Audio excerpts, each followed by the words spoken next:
तो बेसिकली हमारा class 10th computer में चैप्टर नंबर 14th है ई कॉमर्स एंड साइबर सुरक्षा। और इसके जो मेनली हमारे जितने भी टॉपिक थे सब आपको कंप्लीट करा दिए गए हैं। सब आपको अच्छी तरीके से एक्सप्लेन करके एक एक टॉपिक को अच्छी तरीके से आपको पढ़ाया गया है। ठीक है। बहुविकल्पी प्रश्न मतलब कि इसको इंग्लिश में बोलते हैं मल्टीपल चॉइस क्वेश्चन, जो आपको बोर्ड परीक्षा में 20 नंबर के लिए पूछे जाते हैं। पिछली बार से ये स्टार्ट हुआ है। ठीक है। तो ये वाला भी पोर्शन कंप्लीट हो गया है। आज का जो ये रहेगा क्लास, उसमें मैं आपको इसके इस चैप्टर के अति लघु उत्तरी प्रश्न, ये भी 1 नंबर वाले होते हैं। बहुविकल्पी प्रश्न जो कि ऑलरेडी कवर हो गया है। लघु उत्तरी प्रश्न और दीर्घ उत्तरी प्रश्न और अति लघु उत्तरी प्रश्न, ये तीनों बताने वाला हूँ। ठीक है। तो बेसिकली इसमें थोड़े क्वेश्चंस जो आपको नंबर देखने को मिलेंगे वो ज़्यादा देखने को मिलेंगे।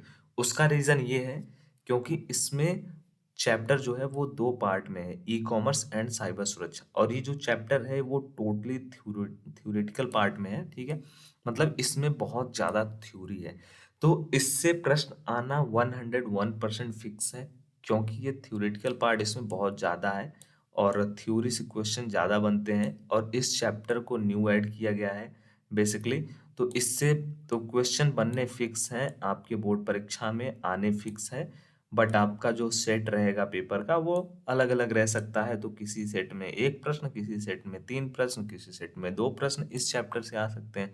बाकी इस चैप्टर से 101% क्वेश्चन पूछे जाएंगे। इसलिए मैं आपको सभी प्रश्न, सभी क्वेश्चन प्रोवाइड कर रहा हूँ। अभी मैं आपको एक एक क्वेश्चन जो है प्रोवाइड कर रहा हूँ, सब साथ में प्रोवाइड कर रहा हूँ, जिससे आप इनका नोट्स या तो खुद से बना लो, इसके आंसर को फाइंड करके लेक्चर को देख करके नोट्स आप बना लो। अदरवाइज जैसे ही आपका सिलेबस कंप्लीट होता है तो फिर आपका जो महत्वपूर्ण प्रश्न उत्तर वाला सीरीज स्टार्ट होगा बोर्ड परीक्षा का, जिसमें डेली आपको एक एक चैप्टर का जो सबसे महत्वपूर्ण प्रश्न और उत्तर है वो बताया जाएगा। तो उसमें आपको इन सब प्रश्नों के उत्तर देखने को मिल जाएंगे। ठीक है। तो सबसे पहले देख लेते हैं अति लघु उत्तरीय प्रश्न के। यहाँ पे 20 क्वेश्चन में भी होंगे। हाँ, 20 क्वेश्चन यहाँ पे लेकर के आया हूँ मैं। और बहुत ही इजी क्वेश्चन है ये, 1 लाइनर होते हैं, एक एक लाइन में इसका आंसर होता है। जैसे ई कॉमर्स क्या है, ई कॉमर्स का मेन उद्देश्य क्या है, ई कॉमर्स का लाभ क्या है, ई कॉमर्स क्या क्या प्रकार के होते हैं, ऑनलाइन भुगतान क्या होता है, इसके क्या क्या फायदे होते हैं, ई कॉमर्स क्यों महत्वपूर्ण है, ई कॉमर्स की आवश्यकता क्या है हमें। ठीक है। ई कॉमर्स से संबंध में हम क्या सुरक्षा रखनी चाहिए, ई गवर्नेंस क्या होता है, ई गवर्नेंस का मुख्य उद्देश्य क्या होता है। तो ये सब जो प्रश्न है इसका आंसर अगर आपने इन सब टॉपिक्स को पढ़ा है जो मैंने आपको प्रीवियस लेक्चर्स में पढ़ाया है, तो आपको तुरंत आपके माइंड में आ जाएगा इनके आंसर। ई गवर्नेंस के क्या क्या प्रकार होते हैं, ई गवर्नेंस के लाभ क्या होते हैं, एग्जाम्पल। ठीक है। कौन सी टेक्निक का हम लोग यूज़ करते हैं। ठीक है। साइबर सुरक्षा क्या होता है, साइबर अपराध क्या होता है, साइबर हमले कितने प्रकार के होते हैं, साइबर सुरक्षा का क्या उद्देश्य होता है। तो ये जो प्रश्न आपको देखने को मिल रहा है ये बहुत ही नॉर्मल प्रश्न है। ठीक है। ये एक एक टॉपिक मैंने आपको पढ़ाया हुआ है, एक एक सिंगल सिंगल टॉपिक आपको पढ़ाया हुआ है, इसीलिए कि आपसे अगर 1 लाइनर, मल्टीपल चॉइस क्वेश्चन या फिर अति लघु उत्तरी में भी आपसे पूछ लिया जाता है तो भी आप उसको लिख लोगे बहुत ही इजी वे में। ठीक है। और दीर्घ उत्तरी में पूछा जाता है तो एक्सप्लेन करके लिख लोगे। फिर आता है हमारा लघु उत्तरी प्रश्न। और लघु उत्तरी प्रश्न जो होते हैं वो 2-2 नंबर वाले होते हैं। ठीक है। जो कि आपके बोर्ड परीक्षा में ऑलरेडी पूछे जाते हैं। आपको मॉडल पेपर मैंने दिया है तो उसमें आप देख लेना कितने प्रश्न आए हुए हैं, कितने क्वेश्चन किस सेक्शन में आए हुए हैं। ठीक है। तो मे भी इसमें मैंने 10 रखा हुआ है। हाँ, 10 मैंने लघु उत्तरी प्रश्न को लाया हुआ है जो 2-2 नंबर वाले हैं। जैसे ई कॉमर्स क्या है, ठीक है, यह पारंपरिक वाणिज्यिकता से कैसे अलग होता है। बेसिकली जो 2-2 नंबर वाले क्वेश्चन रहते हैं उसका थोड़ा सा एक्स्ट्रा आपको लिखना रहता है, या फिर यूँ कह लें कि जो हमने आपको अति लघु उत्तरी प्रश्न, या फिर कह लें कि ये वाले जो प्रश्न बताए हैं, तो इन 2 प्रश्नों को आपस में मिला करके एक लघु उत्तरी प्रश्न बनता है 2 नंबर वाला। ठीक है। जैसे देखो यहाँ पे है ई गवर्नेंस क्या होता है और इसका महत्व क्या है। ठीक है। अब यही वाले प्रश्न आपको यहाँ पे देखने को मिले होंगे। ई गवर्नेंस के लाभ क्या है, या फिर कह लें महत्व क्या होता है, या देख लीजिए यहाँ पे है ई गवर्नेंस क्या होता है, इसका मुख्य उद्देश्य क्या होता है, या फिर इसका लाभ क्या होता है। ठीक है। तो ये सब दो, जो हमारे 2 लघु अति लघु उत्तरी वाले प्रश्न हैं उनको मिला करके एक लघु उत्तरी टाइप के प्रश्न बनते हैं। आप इतना समझ सकते हो बहुत ही इजी वे में। जैसे ई कॉमर्स मॉडल के विभिन्न प्रकार क्या क्या होते हैं। ठीक है। ई कॉमर्स ने ग्राहक के लिए कैसे सुविधाजनक साधनों को प्रदान किया है उसका आपको बताना है। ई गवर्नेंस के उदाहरण और उनके लाभों पर चर्चा करना है। ठीक है।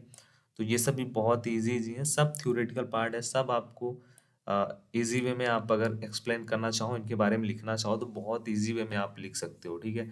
जैसे यहाँ पे ये क्वेश्चन दिया गया है और भी कि ई-कॉमर्स के माध्यम से अपने जो भी उत्पाद होते हैं और जो भी सर्विसेज होते हैं, उनकी बिक्री को कैसे बढ़ाया जा सकता है, ठीक है? तो बहुत ही ईज़ी है, आपको बताना है। ऑनलाइन हम जब सब कुछ ला देते हैं, अपना बिज़नेस तो उसका एड्स लगा सकते हैं, उसका प्रचार-प्रसार कर सकते हैं, प्रमोशन कर सकते हैं, जिससे हमारा सेल क्या होगा और ज़्यादा होगा, इंक्रीज़ होगा, ठीक है? तो ये हमारे 2-2 नंबर वाले प्रश्न और जो हमारे दीर्घ उत्तरीय प्रश्न हैं इस चैप्टर के जो 4 अंक के लिए या फिर कह लें 4 नंबर के लिए बोर्ड परीक्षा में आपसे पूछे जाते हैं।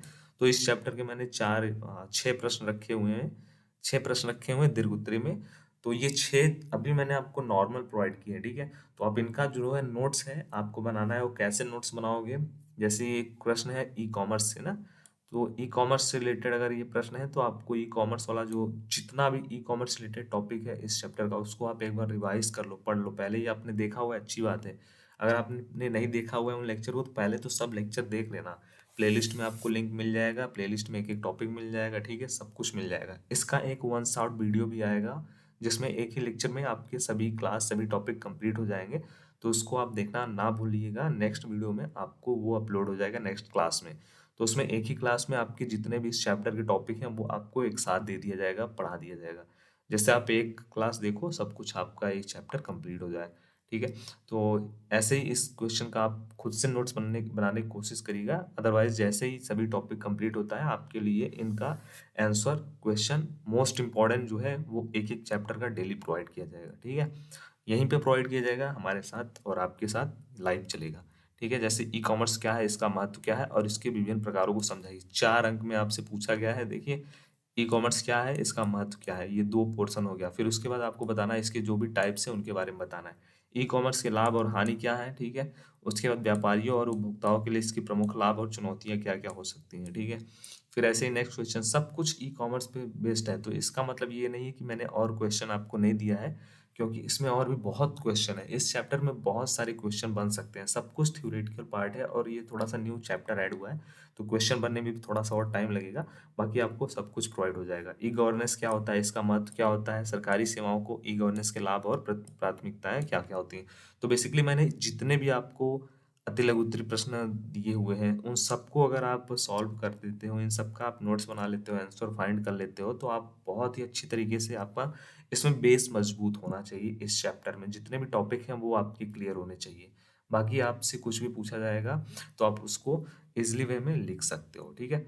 सो ये रहा हमारा ये चैप्टर कंप्लीट और नेक्स्ट जो भी चैप्टर है वो आपको नेक्स्ट डे क्लास में देखने को मिलेंगे। Thank you.